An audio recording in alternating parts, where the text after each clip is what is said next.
Hey my lovelies, I hope you're all safe and well. It's Mitch here. I'm just coming on to do this Wednesday's Facebook card reveals for you all.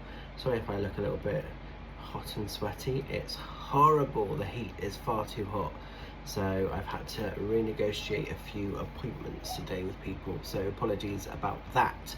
I'm trying to sort of like get all the background stuff out of the way because there's Paul's gym in the background in the room I'm in, and I've got like a huge fan just like blazing on me here just to try and retain some cool.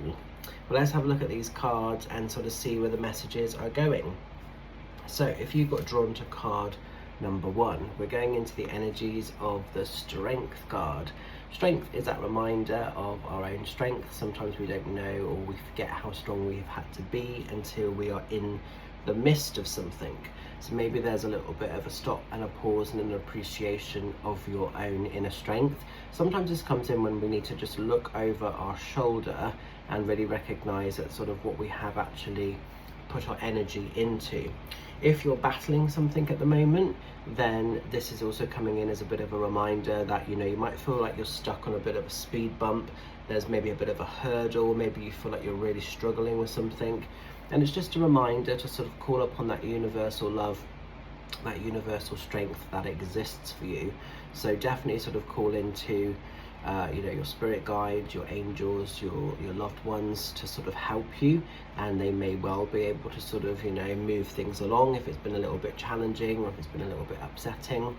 And yeah, I think sometimes being strong isn't for the faint-hearted, you know, so maybe this is just a little bit of a reminder of what you're up against, what you're working through there at the moment, you know. But what's cool with this card is we've got this kind of character that's literally taming the lion, taming the beast, and he's got his hand sort of in the lion's mouth. So this is almost sort of suggesting and saying that you can nurture anything that might be challenging you or blocking you. And the lion's sort of tail is very firmly between its legs. So sometimes things feel very scary, very fearful, and they feel like they get the better of us, but actually it's finding that sort of way to sort of overcome it, to work through it. So maybe there's a little bit of that going on for some of you guys at the moment. But definitely better times, easier times are gonna kind of come in, but I think sometimes this is also like, it shows up if sometimes maybe we're carrying things or we're aware of things that will never change. So in that way, then it's like a kind of, it's an ongoing strength we just have to have, and that can be quite hard, can't it? But there's a bit of an awareness of that. Now then, as we're moving into card number 2, we're going into the energies of the 10 of Cups.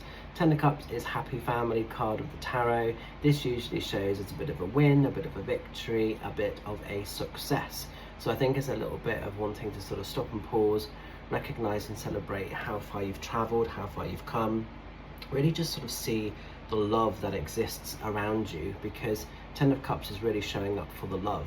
So, you know, it might be like physical family, it might be it might be in a really good space where your physical family is really safe and well. So like partnerships, marriage, you know, kids, parents, grandparents, just all the great people that maybe feature in your life. This comes in a lot as well when it's not just biological families. Maybe there's a real sort of celebration of you know, friends that are like family members, and maybe our spiritual tribe of people that are showing up for us. It's really just stopping to sort of celebrate and see where the love is shown, where the love comes in, because 10 of Cups is not always conventional. So it's not always like a normal regular family, but it's the pieces, the people, the energies that make your family up. But it's unconditional love, and sometimes unconditional love doesn't always show itself in a perfect way, but you know, it is unconditional. So I think it's just stopping to sort of really celebrate and pause and be happy in that, you know, really celebrate that love, that magic, just that purity of what's there. So it might just be a time when you're really feeling grateful. It might just be a time when you really feel like you're vibing high. It might just be a time when you really feel like you've got a beautiful selection of people around you that are, you know, in your sort of heart chakra energy, that are in your heart space and do want the best for you. Occasionally, sorry, I can't speak today.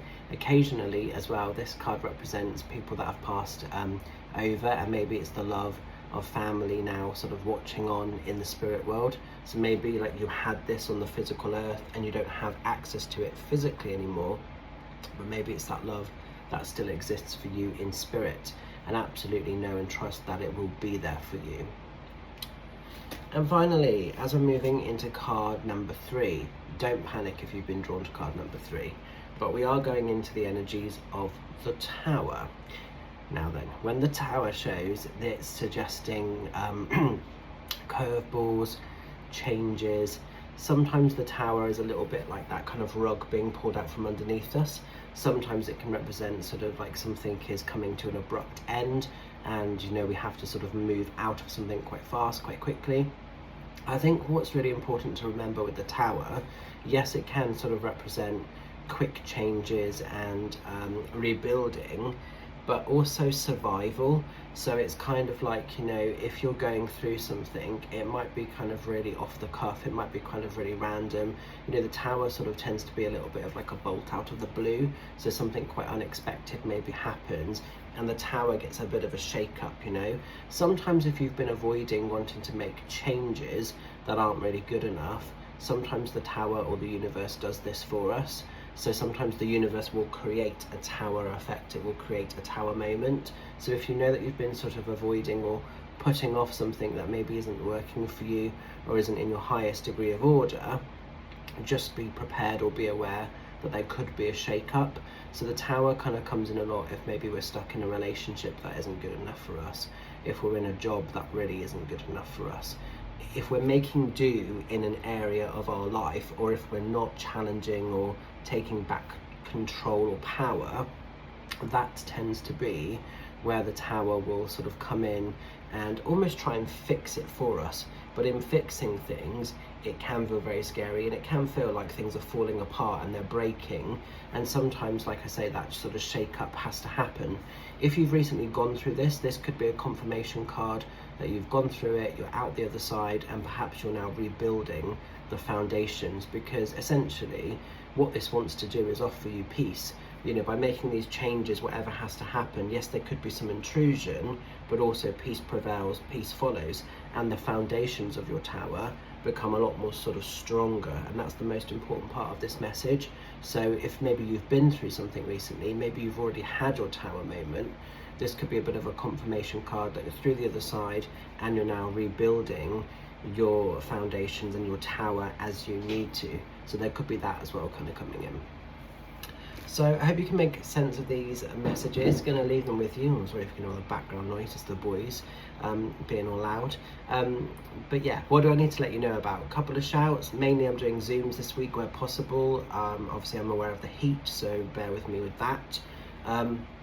What else do I need to say? Saturday I'm going to be down in Burnham-on-Sea. It's completely sold out, so thank you very much if you've secured your space to see me there. And also we've sold out for the August one, so we're booking spaces now for the September Burnham-on-Sea, which is a bit crazy. What else do I need to let you know about? I have launched a new date for another Witches Rune workshop, because I was getting inundated with people asking me, will there be another one, will there be another one? So I've managed to find a space to squeeze another one in. So that's going to be the Sunday, the 30th of August.